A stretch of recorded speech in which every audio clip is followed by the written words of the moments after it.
Now I want to know की कधी कधी आपल्या टीचर्सचा आपल्यावर खूप मोठा प्रभाव असतो. म्हणजे कारण आपल्या जडणघडणीमध्ये एखादी गोष्ट त्यांची कायम लक्षात राहते. एखादे असे टीचर असतात ज्यांना माहिती असते की तुमच्यात काय आहे ते ओळखतात आणि तुम्हाला एखादा असा मंत्र सांगतात जो कायम आपल्या स्मरणात राहतो. Do you remember any one of them? कोई टीचर जिन्होंने आपको कोई बात बोली होगी? म्हणजे माझ्यापेक्षा माझी आईला सांगितलं होतं. अच्छा. मी जेव्हा लहानपणे असताना असं एक प्रकारे थोडा कॅज्युअल पण होतो. हं, हं. म्हणजे काही सिरियसली असं घ्यायचो नाही किंवा असं त्यांना माझे एक मॅडम होते निर्मला चतुर्वेदी, ते हिंदीची आमची टीचर होती. हं. तर 5वी 6वीला त्यांनी आईला सांगितलं की थोडंसं याच्यावर रिस्पॉन्सिबिलिटी टाकली पाहिजे. तर त्याने युती त्यांना सांगितलं की डेली यांना भाजी घ्यायला पाठवा. बर. पैसे द्या आणि भाजी घ्यायला पाठवा. हं. तर तेव्हापासून आईने भाजी घ्यायला मला पाठवलं. आता मला माहिती नाही तो इफेक्ट होता किंवा इतर काही इफेक्ट होता. हळूहळू मला वाटतं तर खूप रिस्पॉन्सिबल झालोय. ओव्हर रिस्पॉन्सिबल झालो काही वेळा, तसा पण मुद्दा आहे. अच्छा. पण आय थिंक ते कशी आठवण आहे म्हणजे आता ऑफ द कफ तेवढाच क्या आठवतो. बात आहे. भाजी आणायला आयुक्त जात होते ह्यावर विश्वासच बसत नाही आपल्याला. पण विचार करा म्हणजे लहानपणी हे संस्कार तुमच्यावर, तेव्हापासून व्यवहारातलं ज्ञान असेल किंवा आपण एखाद्या समाजाचं भान असेल, ह्या सगळ्या गोष्टी तुम्ही लहानपणापासून शिकत आलात म्हणून आज तुम्हाला ह्या गोष्टी इतक्या सहज आणि इतक्या उत्तम जमतायत sir. So hats off to that teacher की ज्यांनी तुम्हाला तेव्हाच आटे दाल का भाव क्या है वो पता चल गया था आपको. ते बहुत मला बहुत इथे येऊन व्हिजिट करून गेले. आता 1 वर्ष झालं. ते अच्छा. आमच्या सोबत पण थांबले. भीमाशंकर वगैरे जायला आले होते. बर. मग त्यांना सांगितलं का आत्ताच्या भाजीचे रेट काय? ओके. पण तुम्ही कॉलेजमध्ये म्हणालात की 11वीत तुम्हाला पनिशमेंट झाली होती. पण कॉलेज डेजमध्ये एक तर आपलं रक्त सळसळतं असतं. आपल्याला तेव्हापासून असतं की अरे आपण काहीतरी वेगळं करायचं आयुष्यामध्ये. आणि तरी देखील यार टपरी पे चाय तो हर किसी ने पी होगी, है ना? सो कॉलेज डेजमध्ये ह्या गोष्टी होणं साहजिक आहे. त्यात तुम्ही तर म्हणजे गुवाहाटीला शिकायला होता. तर कॉलेजची एखादी आठवण आम्हाला कळेल का जी तुमच्या कायम स्मरणात राहणार आहे? Any funny incident will also do. आता तुम्ही सगळे रेकॉर्ड करताय म्हणून सांगू शकणार नाही आहे. पण ऍक्च्युली आज वेगळी बाजू कळतीये की नाही सगळ्यांना, त्यामुळे ती कळायला हवी. बघा बरं. त्यातल्या त्यात आपण जी सांगू शकतो ती आपण माझे one of the best friends होता तो. IITs मध्ये IIM सारखं नाही. IIMs मध्ये गर्ल्स आणि बॉईज हॉस्टेल ते असं इंटरमिंगलिंग राहतोय. म्हणजे कोणी कुठे पण जाऊ शकतोय. हं. IITs मध्ये बॉईज हॉस्टेलमध्ये गर्ल्स अलाउड नसायचे. नसतात. हं. आणि गर्ल्सचा नंबर पण त्यावेळी खूप मोजका होता खरं जर सांगितलं तर. म्हणजे मुलांचे आमचे 5 हॉस्टेल होते आणि मुलींचं 1च हॉस्टेल होतं. हम्म. तर माझा जे बेस्ट फ्रेंड होता ते एक आमच्याकडे US मधून आलेली एक मुलगी होती. हम्म. ती होती भारतीयच होती पण US मध्ये राहायची, पण तिथे काही कामानिमित्ताने आली होती. बर. हळूहळू ते त्यांचं हे झालं हम्म. आणि सूर जुळले त्यांचे. सूर जोडले आणि ती बॉईज हॉस्टेलला आली. आम्ही पण सगळे एकत्रित होतो हम्म. आणि सिक्युरिटी गार्डने येऊन धडक केली. त्याला कुठेतरी कोणीतरी टिप दिला असेल आणि म्हणून कसं तरी करून त्याला हुडी घेऊन आम्ही तिकडून पळालो. पण नंतर पकडला गेला आम्हाला आणि डिसिप्लिनरी इन्क्वायरी वगैरे साठीचा असा हे पण एक सूर सुरू झाला. पण ते मुद्दा थोडा थांबला, शांत झाला. बर. आणि ते आता दोन्ही मॅरिड आहे आणि US मध्ये सेटल्ड आहे. वा वा वा वा. म्हणजे दिलेला शब्द निभावलाय त्याने. हा. US ची पोर इकडे येऊन मग लग्नही केलं आणि मला वाटतं बघा ना कसं पकडायचं ह्याचे धडे त्यांनी कॉलेजमध्ये घेतले असं म्हणू शकतो आपण. ओके. नाव एवढी नो की सगळ्यांना तुमचा सक्सेस दिसतो. अर्थात आज इतकं मोठं नाव आहे, इतकं तुमचं काम बोलतं, उत्तम कारकिर्दी आहे तुमची. तर आय वॉन्ट टू नो की सगळ्यांना एक बाजू माहिती असते, पण जर का मी विचारलं तुमच्या आयुष्याची कुठली गोष्ट आहे जी लोकांना माहिती नाहीये, काय सांगाल त्याबद्दल? लोकांना माहिती नाहीये. बरीच गोष्टी. बऱ्याच गोष्टी बोलता येत नाहीत अनेकदा, मला त्याची कल्पना आहे. पण तरी एखादी गोष्ट जी वाटतं की रे लोकांनी समजून घ्यावी जेव्हा आयुक्त असतो माणूस. I am a bathroom singer. Oh my god. Oh my god. But I am not going to sing anything today. Don't worry, I am not going to see that. पण वा, म्हणजे तिथेही सूर तुमचे लागतात. पण मला असं वाटतं की असा एक रिसर्च होता correct me if I am wrong, की आपण सगळ्यात शांत आणि सगळ्यात उत्तम विचार करू शकतो जेव्हा आपण बाथरूममध्ये असतो. हे किती किती लोक अग्री करतायत यावर? बघितलं सर, कहाँ से आ रही है आपकी सोच, समझ में आ रहा है हमको. सकाळी सकाळी माइंड क्लिअर कुठे होतं यांचं कळतंय आपल्याला. ओके, पण आता वळूयात तुमच्या कारकिर्दीकडे. खरं तर पिंपरी चिंचवड महापालिका आयुक्त म्हणून तुम्ही 3 वर्ष गेले काम करताय आणि अर्थात सगळ्यांच्या मनात तुमच्याबद्दल एक वेगळी जागा आहे आणि ही जागा निर्माण करावी लागते. म्हणतात ना, you have to earn that place. ती अशीच नाही मिळत. तर तुम्हाला तर ती जागा मिळाली आणि तुम्ही तर कुटुंब प्रमुख ह्या पिंपरी चिंचवडकरांचे आहात. कुटुंब प्रमुख म्हणल्यानंतर जबाबदारी देखील वाढतेच. या 3 वर्षात बऱ्याच गोष्टी घडून गेल्यात. तुम्ही अप्स अँड डाऊन्स, तुम्ही वेगवेगळे इमोशन्स यामध्ये अनुभवले असतील. एक कुठली आठवण जी कायम तुमच्या हृदयाच्या कोपऱ्यात आहे असं तुम्हाला वाटतं, की ह्या 3 वर्षात जे घडलंय त्याबद्दल? एक आठवण. मला माहिती 3 वर्षात एक आठवण सांगणं फार अवघड आहे, पण त्यातलं त्यात जर का निवडायची असेल तर? बरीच राहणार आहे, पण मला वाटते from a emotional stand point and something which जे असं वाटलं की आपण कुठेतरी जे करतोय ते बरोबर करतोय. नॉट जस्ट की असं मीच केला, तो मुद्दा नव्हता. श्रावणीची जेव्हा घरी गेलो, श्रावणी टोणगे म्हणून आमची स्टुडंट होती. नेहमीचा मला थोडासा फारसा जास्त ना कॅमेरा आणि हे आवडत नाही. I am not a very कासरवाडीतली कासरवाडीची. Student. मी I am not very camera friendly. I am absolutely camera shy shy person. Person. आणि त्या दिवशी सुद्धा कदाचित पियुष नसेल इकडे आज. पियुष आणि आम्ही गेलो. त्यांनी मला विचारलं आपलं PROच्या लोकांना बोलवायचं. मी म्हटलं अजिबात बोलवायचं नाही. आणि तिकडे आपलं पत्रकार आहे मनोज मोरे, ते कुठेतरी ते तिकडेच राहतात म्हणून ते तिकडे आले.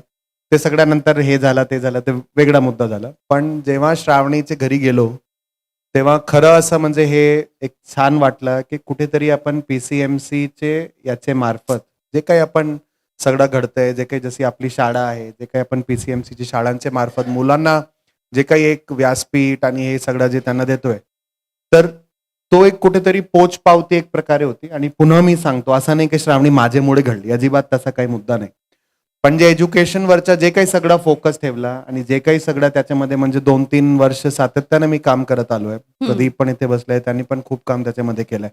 आणि जे सातत्याने मी त्याच्यामध्ये काम करत आलोय, तो that comes back from my own father. My father was the first person to come out of a village to go to an IIT.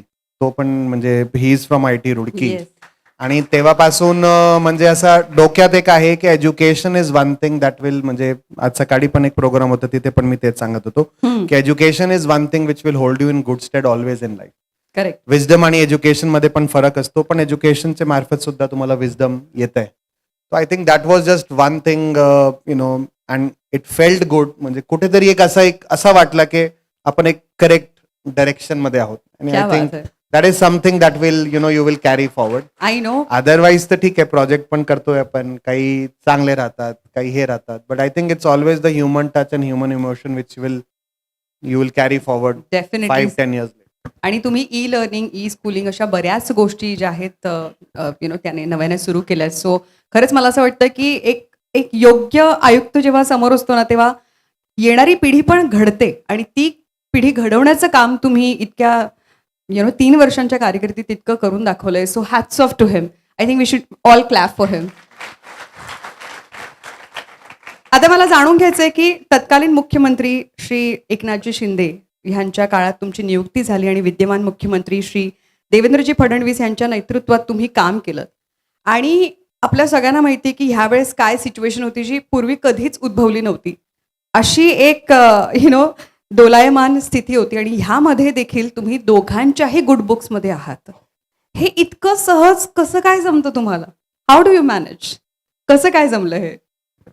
मी तर म्हणणार तिघांचीच गुड बुक्स मध्ये आहोत. पण आय थिंक तसं म्हणजे माझं तरी तसं मत नाही राहत आहे की गुड बुक्स मध्ये राहायचं तर वेगळा काही असं करायचं. आय रिअली फील की जर तुम्ही डेडिकेशन आणि सिन्सिअरिटीने काम करतात, जे की मी तरी प्रयत्न करतोय, तुम्ही कुठे सक्सेसफुल राहतात, कधी तुम्ही फेल होतात, दोन्ही गोष्टी, प्रत्येक गोष्टीमध्ये तुम्ही सक्सेसफुल होऊ शकत नाही. Over the time people begin to realise, especially political representatives, political bosses begin to realize.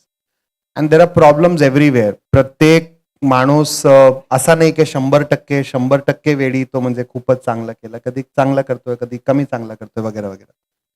तो आय थिंक आणि मला वाटतंय मी काम आधी गडचिरोलीमध्ये केलं तेव्हा DF सर CM होते. त्याच्यानंतर सातारामध्ये असताना एकनाथ शिंदे साहेब साताराचेच होते हो. आणि त्यावेळी अजित पवार साहेब आपले DCM त्यावेळी पण असताना म्हणजे आपलं सातारामध्ये येणं जाणं त्यांचं राहायचं. तर तिघांचे सोबत बऱ्यापैकी काम केलंय. तिघांना माहिती आहे काम कसं करतोय, कसं नाही करतोय.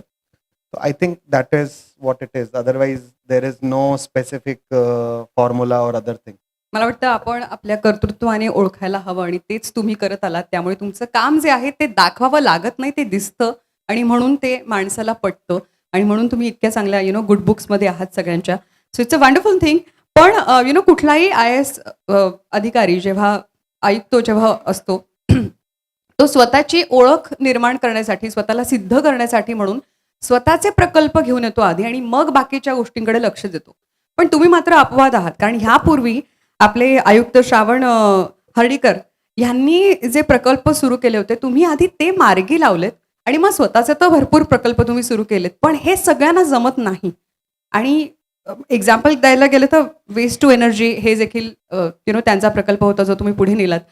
तर ही करण्याची इच्छा सगळ्यांमध्ये यावी किंवा व्हावी असं हे ॲटिट्यूड कुठून आणावं सर? त्याचे दोन भाग आहे. एक तर PCMC ऑर्गनायझेशन म्हणून सुद्धा मला असं वाटतंय, अगेन सकाळी सांगत होतो, रिपिटेशन होते थोडा, काही लोक तिकडे पण होते. PCMC एज अन ऑर्गनायझेशन मला वाटतंय क्रेडिट दिला पाहिजे. ओव्हर द इयर्स एक प्रकारे म्हणजे एक आयुक्तांचा किंवा एक आपण इनिशिएटिव्ह नुसता आयुक्तांचा नसतो, मेयरचा पण असतो, स्टँडिंग कमिटी चेअरमॅनचा असतो, बॉडीचा असतो, आयुक्तांचा असतो. माझे समोर बॉडी नव्हती पण त्याच्या आधी तर डेफिनेटली होती. तर एखादा वेळी एखादा काही निर्णय घेण्यात आला असेल, काही एखादा प्रोजेक्ट सुरू करण्यात आला असेल तर PCMC मध्ये बऱ्यापैकी from commissioner to commissioner it carries forward and that is one of the strength also. बऱ्यापैकी चांगलेच अधिकारी इकडे आपल्या महानगरपालिकेला लाभले असं मला तरी वाटतं. आपल्या कार्डरमध्ये जसे जसे अधिकाऱ्यांचा ज्यांचं नाव आहे आज रोजी त्यांनी PCMC मध्ये आधी काम केलेलं आहे. तर खूप चांगले अधिकारी PCMC ला भेटले त्या मानाने. आणि म्हणून दुसरा याचा भाग असा आहे की अर्बन गव्हर्नन्समध्ये, आणि तो खूप म्हणजे क्रिटिकल भाग आहे, बरेच लोक त्याला म्हणजे असं ॲब्झॉर्ब करत नाही, की प्रोजेक्ट खूप कॉम्प्लेक्स असतात. म्हणजे त्यांना असं एक्सपेक्ट करणे की तुम्ही सुरू केला आणि 6 महिन्यामध्ये संपले, 1 वर्षामध्ये संपले, कधीच होत नाही. भरपूर वेळा तुम्हाला प्रोजेक्टला कन्सेप्च्युलायझेशन साठीच सुद्धा 1 वर्ष, 2 वर्ष, 3 वर्ष लागतात आणि खरं तो वेळ घेतली पण पाहिजे. काही वेळा प्रोजेक्ट आपले खूप कॉम्प्लेक्स असतात. म्हणजे फॉर एक्झाम्पल नदी पुनरुज्जीवनचा जे आपण प्रकल्प घेतलाय, मुळाचा सुरुवात केलाय, नंतर आता इंद्रायणीचा होतोय, नंतर आता पवनाचा होणार. तो प्रकल्प असा आहे की 2016-17 पासून आपण एक प्रकारे प्लॅनिंग करत आलोय. आणि तेवढा वेळ जे घेण्यात आला 7-8 वर्षाचा, तो वेगवेगळे रेग्युलेटरी प्रोसेस, वेगवेगळे एन्व्हायरमेंट क्लिअरन्सेस, हायड्रॉलिक स्टडी, फ्लडिंगची स्टडी, सगळ्यांचा हे समावेश करून 3-4-5 कमिशनर मधून ते प्रवास पुढे गेला. तो फास्ट होऊ शकला असता काय, कदाचित होऊ शकला असतं, पण मला वाटतं काही वेळा आपलं कन्सेप्च्युलायझेशन मध्ये तेवढा वेळ घेतला पाहिजे. आणि म्हणून I am of the very firm opinion की इतरांचे प्रोजेक्ट कॅरी फॉरवर्ड करण्यामध्ये एक प्रकारे ग्लॅमर काही वेळा आपल्याला वाटत नाही. पण तुम्ही खरं बघितलं तर वेस्ट टू एनर्जी जेव्हा मान्य पंतप्रधान महोदयांनी त्याचा जेव्हा उद्घाटन केला तेव्हा आपल्या सर्वांच्यासाठीच खूप अभिमानाची गोष्ट होती. डेफिनेटली. किंवा हरित सेतू म्हणून जे प्रकल्प हार्डीकर सरांच्या वेळी कन्सेप्च्युलायझेशनची सुरुवात झाली, 2-3 वर्ष त्याला नुसतं कन्सल्टेशन आणि कन्सेप्च्युलायझेशन मध्ये गेला. माझ्या काळात आपण त्याला कुठेतरी म्हणजे इम्प्लिमेंटेशन स्टेजवर आणून एव्ही वगैरे मध्ये पण होता, आपण ग्रीन बॉन्ड वगैरे काढला. So I think this is not a very glamorous thing. पण मी नेहमी यशदा बोलवत राहतात यंग IAS ऑफिसर्सशी बोलायला सुद्धा, त्यांना पण मी तेच सांगतो की सर्वात आधी जे काही चांगलं सुरू आहे, बिकॉज प्रत्येक माणसाला आता तुम्ही अँकर आणि सर्वांचं असं बघितलं किंवा हे सगळं बघितलं असं वाटणार आहे की भूतो न भविष्यंती. तसं नाहीये. तो माझं पण काम नाहीये, इतरांचं पण नसतो, कोणी पण भूतो न भविष्यंती नसतो.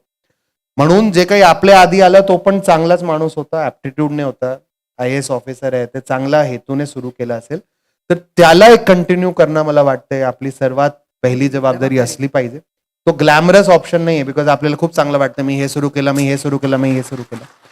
And that is what I keep telling our young IAS officers also, because that is something which is very, very critical. याचा पहिला मी जे धडा घेतला होता गडचिरोलीमध्ये पण घेतला होता, ओके. गडचिरोलीमध्ये सुद्धा 2 वर्ष असताना गडचिरोलीमध्ये नेहमी टेन्युअर 2 वर्षाचाच असतो आणि 2 वर्षाच्या नंतर मला म्हणजे सातारामध्ये बदली करण्यात आली आणि त्याच्यानंतर प्रोजेक्ट मी भरपूर सुरुवात केली होती आणि खूप असं एक खंत होती की पुढे जाणार का नाही जाणार, काय होणार. तर आता ऍडिशनल कमिशनर आपले PMRDचे दीपक सिंगला आहे, तेच नंतर माझे सक्सेसर होते आणि त्यांना खूप असं मोठं एक हँडिंग ओव्हर ब्रीफिंग नोट मी देऊन आलो आणि I will appreciate him that he carried a lot of those project so that then you also feel good. आता पण अधूनमधून मी हार्डीकर सरांना काही वेळा ब्रीफ करतो. एकदा राजेश पाटील सर भेटले दिल्लीमध्ये, त्यांना पण 1-2 गोष्टी ब्रीफ केली जे त्यांनी सुरुवात केली आणि नंतर आपण त्याला पुढे केलं. So I think that is very important. ते आपल्याला पण खूप बरं वाटतं की आपल्या नंतरच्या माणसाने एखादी आपण गोष्टी सुरुवात केली त्याला एक कन्क्लुजन पर्यंत नेऊन गेले किंवा त्याला खूप एक चांगल्या रीतीने अजून त्याला वाढून घेतलं. So I think that is I think thank you for your question. Actually I am quite very pleasantly surprised that you asked that question because that's a very very खरा एक म्हणजे ब्युरोक्रेटिक याचा तो गूढ एक सत्य आहे जे आपण बरेच वेळा फॉलो करत नाही. पण आपण सर्वांनी म्हणजे मी पण असं नाही की 100% पुढे नेलं असेल पण बऱ्यापैकी प्रयत्न केला. पण मला वाटतं खरा लीडर तोच असतो ना जो सगळ्यांना घेऊन पुढे जातो. त्यामुळे मला वाटतं की ती वृत्ती तुमच्यामध्ये असल्यामुळे आणि वडीलधाऱ्यांचं ऐकायची जी आपली एक संस्कृती आहे ती तुम्ही जपून त्यांचेही विचार पुढे नेलेत आणि ते फक्त नेले नाहीत तर वेळोवेळी त्याबद्दल आठवण करून दिली, त्यासाठी पुश केलं लोकांना. त्यामुळे मला वाटतं की ती पण खूप कमालीची गोष्ट जी सगळ्यांना जमत नाही. म्हणूनच you are Singh is king for us. So आता मला विचारायचं आहे की तुम्ही आत्ताच अर्बन नदी सुधार प्रकल्पाबद्दल बोललात, त्यानंतर आपलं वाकड भागामधलं TDR प्रकरण असेल किंवा अर्बन स्ट्रीट प्रकल्प असेल, ह्यावर अनेक आरोप झाले की ते बरोबर नाहीत. काही बेसलेस गोष्टी होतातच. मला वाटतं जेव्हा तुमची पोस्ट खूप मोठी असते तेव्हा ह्या गोष्टी होतच असतात. पण वाढत्या शहरीकरणाला आणि जगाच्या नकाशावर अग्रेसर स्थान मिळवणाऱ्या पिंपरी चिंचवडला अजून कुठल्या गोष्टींची तुम्हाला वाटतं की गरज आहे? तुम्ही तर स्वतः पुश करतच आहात पण अजून पुढे नेण्यासाठी आता काय करणं गरजेचं आहे असं तुम्हाला वाटतं? 2-3 खूप महत्वाची गोष्टी आहे. आय थिंक हार्डीकर सरांच्याकडे आता ऍडिशनल चार्ज आहे, त्यांना तर सगळं पाठच आहे आपल्या शहराच्या संदर्भातलं. ते जवळपास 3.5-4 वर्ष राहिले पण तो टेम्पररी चार्जमध्ये. तर म्हणून जे कोणी पुढचा कमिशनर येणार त्याच्यासाठी मला वाटतं सर्वात पहिला मुद्दा जे असला पाहिजे नद्यांची स्वच्छताच असला पाहिजे. म्हणजे अजिबात मला त्याच्यामध्ये काही शंका नाही की that has to be the priority. त्याच्यामध्ये काही प्रमाणात मी एक म्हणजे त्याच्यामध्ये भर करू शकलो. काही जसं मी सांगितलं काही वेळा कन्सेप्च्युलायझेशनला वेळ लागतात. माझ्या लक्षात असा आला 100% की आपण पीसमिल अप्रोचमध्ये इथे STP करा तिथे STP करा असा करतोय पण असा इंटिग्रेटेड होलिस्टिक प्लॅन आपल्याकडे नाही. तर तो आपण ड्रेनेज मास्टर प्लॅन एक रेडी केला. म्हणजे त्याच्या संदर्भातलं काय आता आज सांगत नाही पण तो एक असा प्रोजेक्ट आहे जे कोणते पण पुढचे कमिशनरला पुढे कॅरी फॉरवर्ड 100% केलं पाहिजे. बिकॉज आपले शहराचे लोकांना जर तुम्ही विचारला आणि आपलं शहर म्हणजे एक खूप मला असं हे वाटतंय की तुकाराम महाराजांच्या ज्ञानेश्वर महाराजांचे पदस्पर्शाने पावन झालेला साधू आपले साधू मौर्य गोसावी असतील तर असा एक खूप असा एक स्पिरिच्युअल कनेक्ट मला या शहराचं वाटतं. आणि तो स्पिरिच्युअल कनेक्टचं एक मुख्य कारण आपली 3 नद्या पण आहे आणि कुठेतरी आपण कारणीभूत आहोत म्हणजे तो मान्य करायला हरकत नाही. तुम्ही तसा जर विचार केला ना पिंपरी चिंचवडची कंडिशन आज रोजी इतर महानगरपालिकापेक्षा बेटर आहे. तर तुम्ही गृहीत धरा की इतर ठिकाणी काय कंडिशन आहे. तरी पण आपण म्हणतो की आपल्याकडे नद्यांचा मोठा प्रॉब्लेम आहे. आपण तो रिझॉल्व्ह करण्याचा प्रयत्न केला. तो म्हणजे कुदलवाडीचा मुद्दा असो, नवीन STPचा मुद्दा असो, नवीन ड्रेनेज नेटवर्कचा मुद्दा असो, वेगवेगळे त्याच्यामधले आपण पार्ट्स घ्यायचा त्याच्यामध्ये प्रयत्न केला. तरी पण मला वाटतं तर पुढचे कमिशनरसाठी खूप एक मोठं आव्हान रेडी आहे की त्याला लवकरात लवकर आणि जे आपण 2031-41 प्रमाणे जे प्लॅनिंग केली आहे त्याला आज रोजी त्याच्यावर जर काम केलं तर आता जी परिस्थिती आपली आहे ते भविष्यात होणार नाही आणि तो खूप इम्पॉर्टंट आहे. आपल्यासाठी एक सर्वात मोठा मुद्दा जे आहे ते ड्रेनेजमध्ये पण आपल्या लक्षात येतं, इतर ठिकाणी पण लक्षात येतं की आपला शहरच्या जे वाढती लोकसंख्याचं जे आपलं प्रमाण आहे, डेव्हलपमेंटचा जे आपला आवाका आहे त्याच्यामध्ये कुठेतरी आपण पिंपरी चिंचवड महानगरपालिका म्हणून कमी पडतं कामा नाही. बरेच इथे आपले डेव्हलपर्स पण बसले, अरविंदजी आहे, इतर लोक आहे, कर्णावतजी आहे. पिंपरी चिंचवड महानगरपालिकाची एक ओळख राहिली आहे की प्रायव्हेट डेव्हलपमेंटच्या आधी महानगरपालिका पोहोचतो. पण कुठेतरी मला वाटते आपलं आता जे स्पीड आहे अजून वाढवण्याची गरज आहे. म्हणून मागच्या वर्षी फॉर एक्झाम्पल आपण जे काही 35-40 डीपी रोड वगैरे घेतले ते त्याच्यामुळेच घेतले. पण तो करत असताना आणि ते रोडचे सोबत निगडीत तुमचा ड्रेनेजचा मुद्दा असतो, रोडचे सोबत निगडीत तुमचा वॉटर सप्लायचा मुद्दा असतो, एम्युनिटीजचा मुद्दा असतो, ऑप्टिकल फायबर, MNGL पाईपलाईन वगैरे वगैरे. तर तो पण एक मुद्दा आहे ज्याच्यामध्ये काम करण्याची आणि गरज आहे. आव्हान तो आपला खूप मोठा आहे. आणि शेवटी बरेच आपण हे सगळं करताना आपला फायनान्सेस खूप इम्पॉर्टंट आहे. करेक्ट. आणि फायनान्सेस करताना कोणता पण सिटी तुम्ही घेतला, जरी आपण सर्वांना खूप इथे एक प्रकारे हौस आहे हे सांगण्याचं की आपली सर्वात श्रीमंत महानगरपालिका आहे. ते मला अजिबात आवडत नाही, ते मॉनिकर अजिबात मला आवडत नाही. आणि मी नेहमी सांगतो की त्याला आपण म्हणजे असा मीडियाने असा पण टर्न दिला की श्रीमंत राहिलेली नाही, नाहीये असं म्हणण्यात आलं पण होतं. माझं तसं म्हणणं नाहीये. माझं म्हणणं काय त्याच्यामध्ये, आपली फायनान्शियल कंडिशन आता पण जे ग्रीन बॉन्ड तुम्ही बघितला, we are AA+ rated, which is the best credit rating in the country. No other municipal corporation except I think Indore has got that rating, AA+ rating. आणि म्हणून चेन्नई जे आहे, चेन्नई सारख्या शहरापेक्षा आम्हाला बेटर इंटरेस्ट रेट आमचे म्युनिसिपल बॉन्डमध्ये भेटला. तो कारण आहे की आपला फायनान्शियल स्ट्रेंथ खूप चांगली आहे.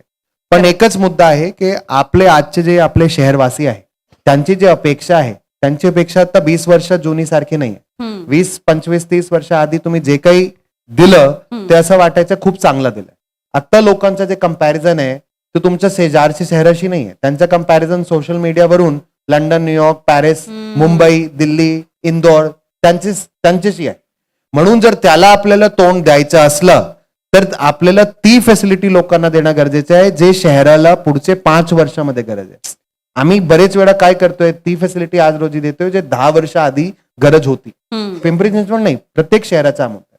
म्हणून फायनान्सेस खूप इम्पॉर्टंट आहे. वेगवेगळे आपल्याला त्याच्यामध्ये फायनान्शियल म्हणजे रिसोर्सेस कसं उभं करता येईल, from the revenue side also and from other side also. I think those are the 2-3 few things. There are others also, but I know बोलायला गेलं तर आज दिवस कमी पडेल असं आहे, पण तरी पण तुम्ही इतका विचार करून ठेवलाय की काय काय व्हायला हवं आणि त्यासाठी तुम्ही एक पहिलं पाऊल टाकलंय, सुरुवात करून दिली. त्यामुळे मला वाटतं की जे पुढचे आयुक्त येतील ते नक्कीच ही जबाबदारी सांभाळतील अशी अपेक्षा तरी करूयात. पण एक महत्वाचा आणि अतिशय थेट प्रश्न आहे, म्हणजे याबद्दल खूप चर्चाही झाली आहे आणि मला असं वाटतं की एखादा माणूस फेमस असला की तो कसा बायस्ड ह्याबद्दल बोललंही जातं खूपदा, त्याच्या निर्णयावरनं, त्याच्या मित्रपरिवारावरनं. तर आयुक्त शेखर सिंग म्हणजे आमदार महेशदादा लांडगे यांचीच कामं मार्गी लावतात असं खूपदा म्हणण्यात येतं. पण खरी परिस्थिती काय आहे आज मला वाटतं पिंपरी चिंचवडकरांना पण जाणून घ्यायचंय. मला वाटते तसा माझा कधी असा एफर्ट राहिलेला नाही.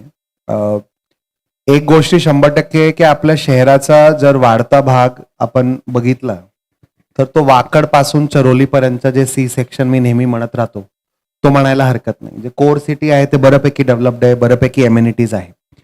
तर याच्यामध्ये सांगायला काही अतिशयोक्ती ठरणार नाही की पुढचं जे आपलं डेव्हलपमेंट आहे याच C ऍक्सिस मध्ये आहे. आणि हा ऍक्सिस ती पण ऍक्सिस आहे मी जे मागे म्हणत होतो की आपल्याला जे डेव्हलपमेंट आहे जे द्यायचं आहे ते प्रायव्हेट इन्व्हेस्टमेंट, प्रायव्हेट डेव्हलपमेंटला मॅच करण्यासाठी देणं गरजेचं आहे. तर तो एक भाग 100% असा आहे. अरविंदजी आता चरोलीमध्ये आहे, त्यांचे बऱ्यापैकी तिकडे प्रोजेक्ट आहे. चरोलीचा भाग असा आहे किंवा मोशी चिखलीचा असो, तलवडेचा असो, नंतर मामुर्डीचा असो, रावेत असो, किवडे असो, पुनवडे आहे, ताथवडे आहे. हे सगळे असे भाग आहे ज्याच्यावर आपल्याला सातत्याने पुढचे 6, 7, 8 वर्ष फोकस करावा लागणार आहे. तरच आपण जे खूप मोठ्या प्रमाणात इन्फ्लक्स शहरामध्ये येतोय त्याला आपण कुठेतरी तोंड द्यायला सक्सेसफुल राहणार आहोत. म्हणून जे काही वेळा काही जे प्रोजेक्ट येतात तो या संपूर्ण एरियामध्ये असल्यामुळे कदाचित काही लोकांना असं वाटत असेल, काही अशी शंका असेल, शुभ असेल, तर प्रत्येक माणूस प्रत्येक विचार व्यक्त करायला त्याच्यामध्ये फ्री आहे. पण माझा नेहमीचा तसा कधी नसतो. आमदार साहेब पण इथे बसले, आज सकाळी शंकर जगताप साहेब पण होते, किंवा समजा अण्णा बनसोडे सर आहे किंवा इतर आहे. नेहमीचा माझा प्रयत्न सर्वांशी जुडून, सर्वांशी कन्व्हर्जन्स करून, सर्वांशी समन्वय करून साधण्याचा राहिलेला आहे. पण कोणाचा मत आपण बदलू शकत नाही आणि म्हणजे प्रत्येकाला म्हणजे इंडिव्हिज्युअल हे आहे, ओपिनियन देण्याचा अधिकार 100% आहे.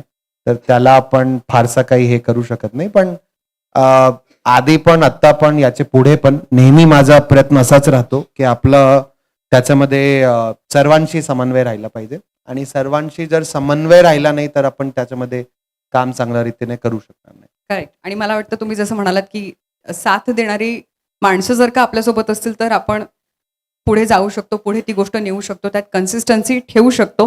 पण आता तुमच्यावर बरेच भ्रष्टाचाराचे आरोप पण होतात. मला वाटतं अर्थात न्यूजपेपरमध्ये म्हणा किंवा न्यूज चॅनल्सवर जेव्हा ह्या गोष्टी एखादा कॉमन माणूस जर का ऐकेल तर त्याला त्रासच होईल. आणि फेक नरेटिव्ह बद्दल जर का बोलायचं झालं तर अनेकांनी हे प्रयत्न केलेत तुमच्या बाबतीत, पण एकही आरोप सिद्ध होऊ शकला नाहीये. तर how do you deal with such things? I want to know. This is the most difficult thing for me to deal with because कसं आहे and it's a little tricky question also. If someone is with honesty and integrity आणि मी म्हणजे छाती ठोकून ठामपणे सांगतो on that count, if that narratives develops or if it is there, see one thing is there and again we are recording it's a this thing, but एक आजकल एक ये भी एक है कि सब चोर हैं, है ना? सब चोर हैं बोले तो प्रशासन में, पॉलिटिक्स में, otherwise it is you become a very very good स्केप गोट टू दॅट एक्सटेंट. दुसरा एक प्रशासक असताना जेव्हा आपली बॉडी असतो तर तेव्हा मेयर असतो, स्टँडिंग कमिटी चेअरमॅन असतो, कमिशनर असतो, तर अकाउंटेबिलिटी डिस्पर्स असतो, टीका टिप्पणी डिस्पर्स असतो. प्रशासक असताना सगळं काही हे is combined in just one person. तो डेफिनेटली ती मला जाणीव होती की 100% म्हणजे टीकेचे जे सगळे हे आहे आपले दिशेनेच येणार आहे. पण त्याच्यामध्ये जे एक फेक नॅरेटिव्हचं again something that I said in the morning also, I think I will repeat it again.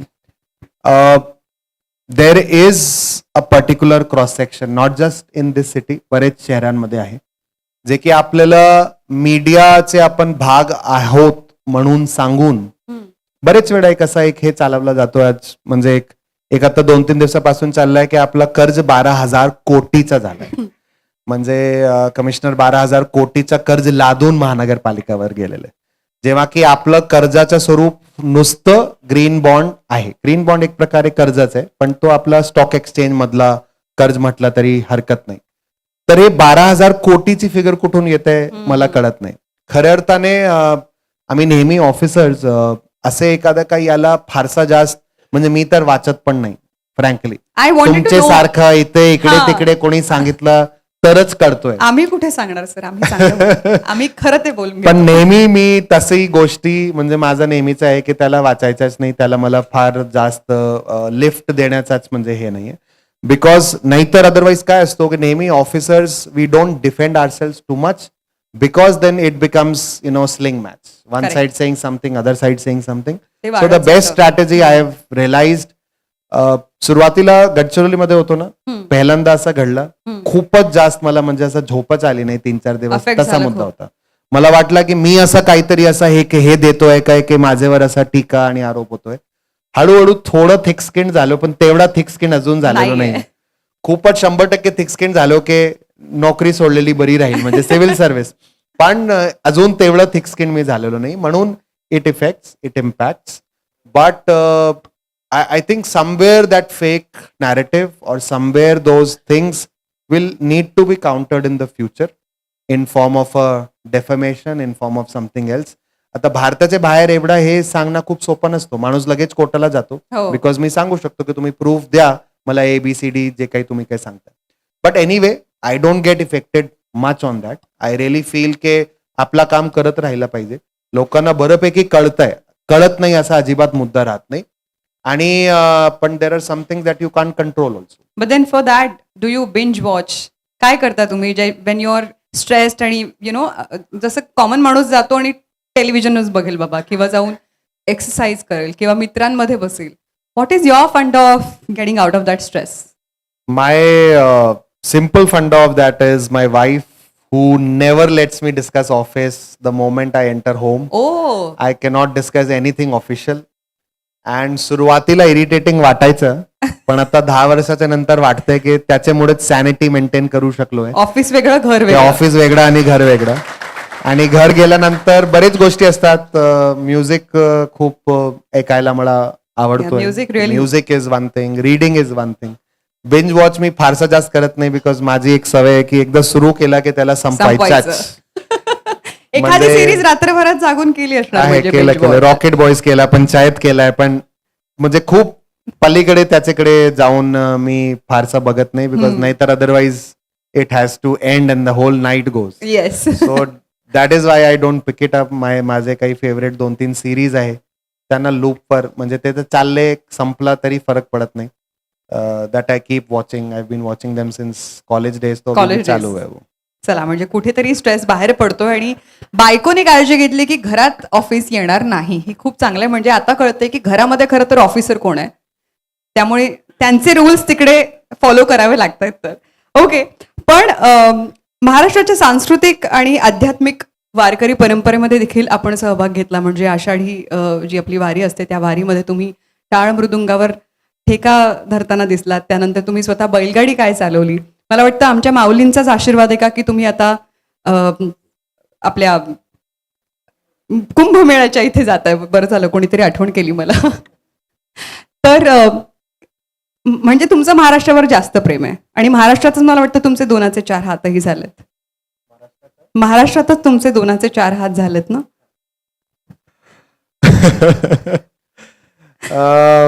महाराष्ट्राचं म्हणजे जे काही तुम्ही संपूर्ण जे आपलं वारीच्या संदर्भातलं जे सांगितलं, खरं म्हणजे सौभाग्य मला तो सातारापासून भेटलं. माऊलींची पालखी, ज्ञानेश्वर महाराजांची पालखी सातारामधला रूट आहे. तुकाराम महाराजांची पालखीचं रूट तिकडे नव्हतं, म्हणून 3 वर्ष तिथे सौभाग्य भेटलं, 3 वर्ष इथे सौभाग्य भेटलं ते आपली सेवा करण्याची.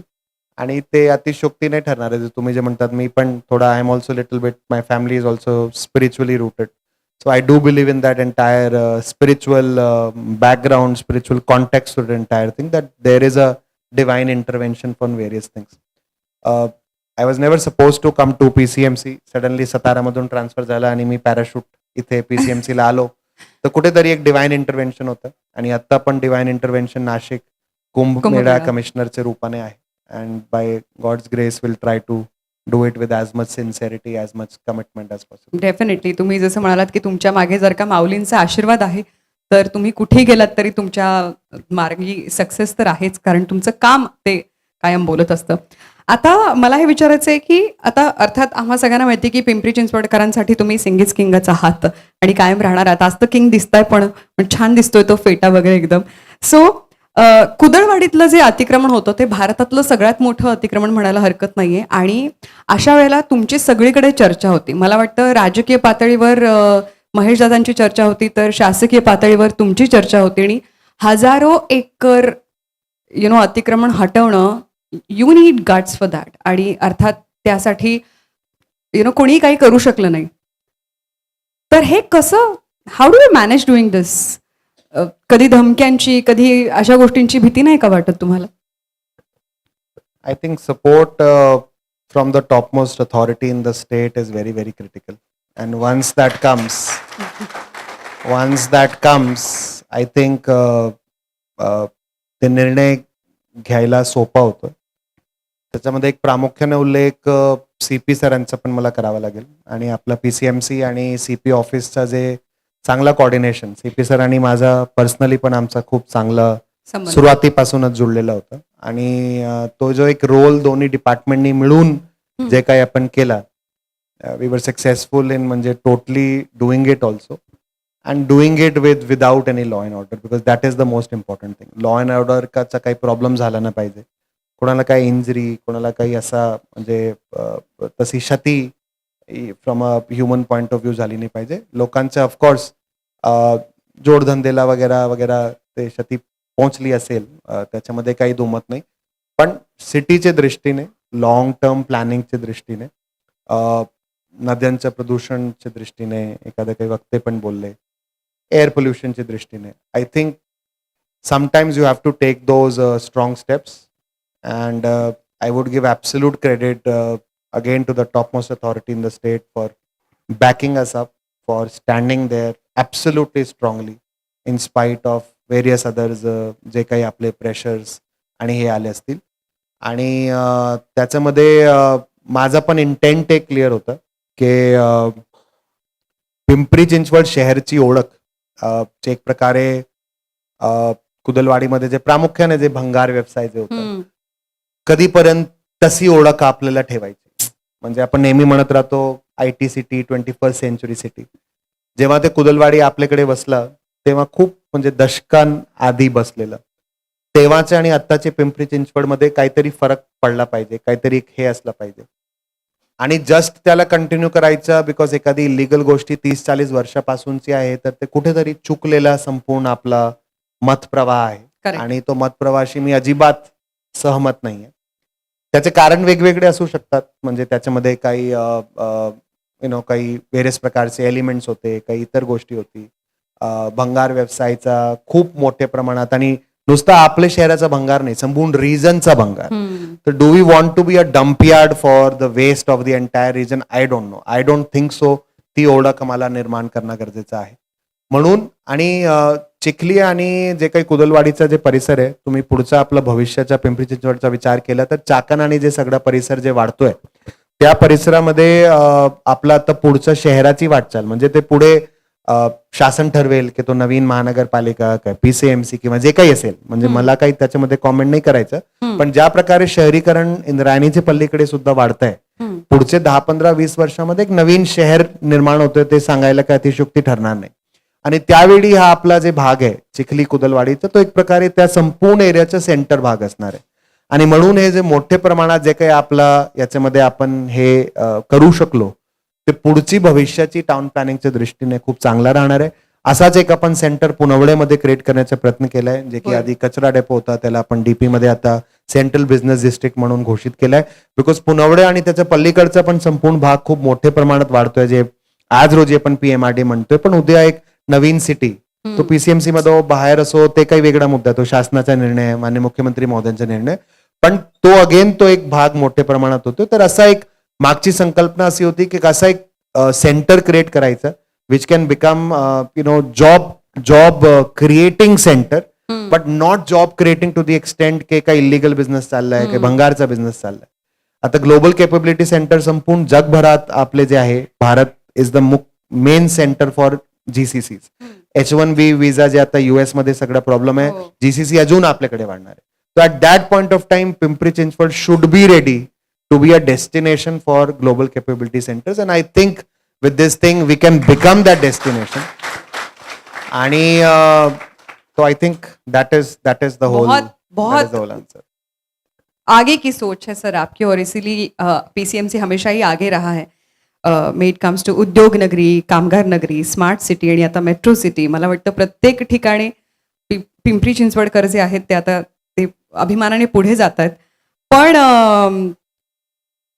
आता मला वाटतं प्रत्येक शहर जे असतं ते आपली एक्सटेंडेड फॅमिली असते आणि जेव्हा आपण आपलं घर सोडून दुसऱ्या घरी जातो तेव्हा अर्थात फार इमोशन्स आपल्या मनात सुरू असतात, खूप घालमेल होत असते जीवाची. आणि पिंपरी चिंचवडकरांचं इतकं प्रेम आहे तुमच्यावर की आज प्रत्येक जण तुमच्यासाठी उभा आहे. आय वॉन्ट टू नो की इथून जाताना तुम्ही काय घेऊन जाताय पिंपरी चिंचवडकरांकडनं? बऱ्याच काही गोष्टी आहे. 3 वर्षाचा कार्यकाळ माझ्या स्वतःचा पर्सनल प्रोफेशनल ग्रोथसाठी पण खूप इम्पॉर्टंट होता. आय थिंक खूप एक स्टीप लर्निंग कर्व आहे. मी नेहमी म्हणतो जे मागचे 10 वर्ष आणि इकडचे 3 वर्ष that is like same. what I could learn in those 10 years and what I learned in these 3 years. तो पॉलिटिक्सला हँडल करण्याचा मुद्दा असो, फायनान्सेसच्या संदर्भातला फायनान्स उभं कसं करायचं, वेगवेगळे काय मार्ग असू शकतात, इन्फ्राचा मुद्दा असो, डिजिटल डेटा टेकचा मुद्दा असो. I think I have grown personally quiet a lot and that will be one म्हणजे कायमची माझ्यासाठीचा एक हे असणार आहे जे काही पुढे 100% वापरायला येणार आहे. खूप लहान सहान कॉन्सेप्ट आहे. हरित सेतूमध्ये जे काही आपण करू शकलो आय थिंक ते माझे सोबत म्हणजे माझे रिटायरमेंट पर्यंत राहणार आहे. बिकॉज तो एक सेन्स डेव्हलप झालाय की what is the solution for traffic congestion. Is it only to keep widening the roads? It is not. तो ते म्हणजे आता मला बोर नाही करायचं, सर्वांना उशीर पण झाला आपलं. पण ती जी एक सेन्स डेव्हलप झाली ते मला वाटतं माझ्या सोबत 100% पुढे पण सुरू राहणार आहे. बरेच काही आपण काम करू शकलो. संगीताताई बसले, भोसले साहेब बसले. PWDs साठी मी जे काही इथे आल्यानंतर ऑलरेडी एक प्रकारे एक इकोसिस्टम होता, माझ्यासाठी व्यासपीठ होती. म्हणून आम्ही त्यांच्या सोबत इतर सर्वांच्या सोबत पर्पल जल्लोष म्हणा, दिव्यांग भवन म्हणा, त्याची सुरुवात करू शकलो. तर that sense of accessibility will always carry with me. Which ever thing I will do, I think I will always remember की एक्सेसिबिलिटीमध्ये जे काही आपले दिव्यांग बांधव आहेत त्यांच्यासाठी आपण काय काय काय काय करू शकतो. तर बरंच काही आहे. Pimpri Chinchwad is a very very dynamic city. Sachin आणि सांगडे साहेबांनी आता बोललो, माझं खूपच भांडण झालंय दोघांच्या सोबत खूप वेगवेगळ्या मुद्द्यांवर. पण आज पण सकाळी कोणीतरी म्हणत होता की मतभेद राहतात पण मनभेद राहत नाही, आणि तो मला वाटतं या शहराचं एक वैशिष्ट्य आहे. वा. इव्हन पॉलिटिक्स मध्ये सुद्धा किती पण हे राहिला, मला वाटते शहराचे विकासाच्या वेळी लोक एकत्रित येतात. आणि म्हणून पिंपरी चिंचवड जे आज रोजी एक शहर म्हणून जे उभं आहे, एक प्रकारे बरेच गोष्टींमध्ये आपलं एक एक्झाम्पल आहे. तो बरेच वर्षापासून, बरेच दशकापासून जे काही आपले चांगले या शहरामध्ये करण्यात आलेला, तो टाउन प्लॅनिंगचा मुद्दा असो, वेगवेगळे जे काही मुद्दे आहेत, त्याचाच आज आपला इफेक्ट आणि इम्पॅक्ट आणि रिझल्ट आपल्याला म्हणजे इथे दिसतंय. आणि तो सातत्याने आत्ता पण सुरू आहे. सातत्याने त्याच्यामध्ये भरीव म्हणजे टाकली जाते. आपले लोकप्रतिनिधी असतील, आमदार साहेब इथे बसले, इतर आपले आमदार असतील, किंवा एखादा नवीन ऑफिसर आला, कमिशनर आला, तर मला वाटते ते संपूर्ण ecosystem is driving towards that direction. पण सर, हे कायम तुमचं माहेर असणार आहे, त्यामुळे तुम्हाला कधी वाटलं की परत यावं आणि परत इकडे आपल्या लोकांमध्ये जरा वेळ घालवावा, तर प्लीज परत परत या. आता मी कारण रेडिओ जॉकी असल्यामुळे रॅपिड फायर राऊंड शिवाय तर तुम्हाला सोडणार नाही. So you have to be ready for that. Okay, are you early morning person or late night person? Early morning. Early morning. Mountains or beaches? Mountain. One word your staff uses for you. एक word जो तुमचा staff तुमच्यासाठी वापरतो. काही लोक आहे इथे, ते प्रांजल सांगू शकते माझ्यापेक्षा जास्त चांगलं. Anyone wants to नाही माहिती से मला. समथिंग? नाही माहिती मला. नाही माहिती. ओके, आता ते मी नंतर जाणून घेते आणि मग सांगते. ओके, जर तुम्ही कमिशनर नसला असता तर तुम्ही काय असला असता? मी ट्रॅव्हलिंग मध्ये काहीतरी केलं असतं, किंवा journalist. Oh, I think these were the two things that I was very seriously considering when I was moving from US. Okay. So I love traveling and I still तुम्ही feel तुमच्या पायाला तशी भिंगरी लागलीच आहे, तुम्हाला तशी या शहरातनं त्या शहरात जावंच लागतंय आता. ओके, एक जर का मी म्हणाले की तुमच्या आयुष्याला जर का आपण एखाद्या मूवीचं टायटल दिलं तर ते कुठलं असेल? स्वदेश. ओ, अ कोट यू लिव्ह बाय. एक मंत्रा ज्यावर तुम्ही आयुष्य जगता. नाहीये तसं असं माझं. असं नाहीये सर, आम्ही तुमच्याकडे बघून शिकतोय. ओके, आणि आज मला वाटतं की तुमच्याकडे बघून यंग पिढी देखील खूप घडती आहे, शिकती आहे. आराध्याने मध्ये येऊन स्पीच दिलं आणि सांगितलं की तिने कसं सगळ्यांना तुम्ही इन्स्पायर करताय. तर आजच्या पिढीला तुम्ही काय मेसेज द्याल ज्यांना आयुक्त बनायचं आहे? एकच आहे की आयुक्त कशासाठी बनायचं आहे, कारण तो थोडासा कारण एक क्लिअर असलं पाहिजे. ती आराध्या आता खूप लहान आहे. लहानपणी असताना आपल्याला बरंच काय काय वाटतं. तुम्हाला काय बनायचं होतं लहानपणी? मला अजिबात सिव्हिल सर्व्हंट बनायचं नव्हतं. तो माझ्या डोक्यात पण कधी नव्हतं. माझे वडिलांना वाटायचं करायचं. हं. त्यांनी माझ्याकडून 4th इयर मध्ये UPSCचा फॉर्म सुद्धा भरून घेतलं होतं, हं. जे मी द्यायला गेलो नाही आणि त्यांना सांगितलं की दिलं, ओ, बिकॉज मला US जायचं होतं. माझा MS मध्ये ऍडमिशन झालं होतं स्वदेश आणि बिलकुल मला same movie आहे सर. 2 महिन्याच्या नंतर US जाणार होतो, म्हणून UPSC कशासाठी द्यायचा तो सगळा प्रश्न होता. हं. तर आराध्याला जे आता आज वाटतंय ते आपल्याला बरंच काय काय वाटतंय, पण हळूहळू जेव्हा थोडी परिपक्वता येत आहे तर पालकांचा खूप मोठा इम्पॉर्टंट रोल आहे की मुलांना तो फॅसिलिटेटिव्ह एन्व्हायरमेंट देणे, की त्यांना कळलं पाहिजे की नेमकं त्यांना लाईफमध्ये करायचं काय. बरेच वेळा पालक मुलांचं चांगलंसाठी म्हणजे मुलांचं चांगलं व्हावं म्हणून स्वतःचे ड्रीम सुद्धा काही वेळा पुश लादतात. करतात. हं. त्याच्यामध्ये त्यांचा काही दोष नाहीये. म्हणजे ते कोणी पण पालक मुलांचा वाईट हे करू शकत नाही, तो पण आहे. पण तसं करताना आपल्या मुलांची नेमकं आवड कशामध्ये आहे, त्याचा एक स्किल कशामध्ये आहे, त्याला तो फॅसिलिटेटिव्ह एन्व्हायरमेंट दिलं पाहिजे जेणेकरून तो ठरवू शकणार आहे. माझा तो प्रोसेस होता. इंजिनियर होतो, MS केला, सगळं केलं. US ला गेलो. US ला गेल्यानंतर असं कळालं की आपला या देशामध्ये जमणार नाही, आपल्याला भारतात जावं लागणार आहे. म्हणून that was a process for me and that is why I am now very sure of the fact that why I am in civil service. तो त्याच्यामध्ये मला म्हणजे क्लॅरिटी आहे that why I am in civil service.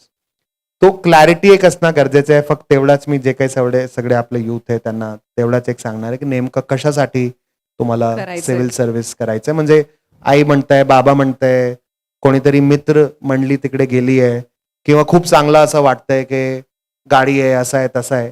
These all will, vanish within 1 to 3 years. Correct. Then what you do has to be very, very firmly rooted into your basic desire of why you wanted to come in the service at the first place. Super. So I think खूप छान message त्यांनी आपल्या येणाऱ्या पिढीला दिलाच आहे. तो मैं कहूंगी की हार हो जाती है जब मान लिया जाता है. हार हो जाती है जब मान लिया जाता है. जीत तब होती है, जीत तब होती है जब ठान लिया जाता है. और आपने ठान लिया था कि आप लोगों के दिल जीत लोगे और इसलिए पिंपरी चिंचवड के लिए आप हमेशा से ही किंग रहे हो, किंग रहोगे. Thank you for talking to me sir. आज मला वाटतं ह्या निमित्ताने एक वेगळी बाजू देखील आयुक्तांची आपल्याला समोर दिसली आहे. आणि यू ॲज अ पर्सन, म्हणजे तुम्ही आयुक्त म्हणून तर खूप कमाल आहातच, पण एक माणूस म्हणून तुम्ही किती उत्तम आहात हे आज आम्हाला आमच्या ह्या मुलाखतीमधनं कळालं आहे. सो खूप खूप धन्यवाद for Thank you. Giving me time. Thank you. Thank you so much.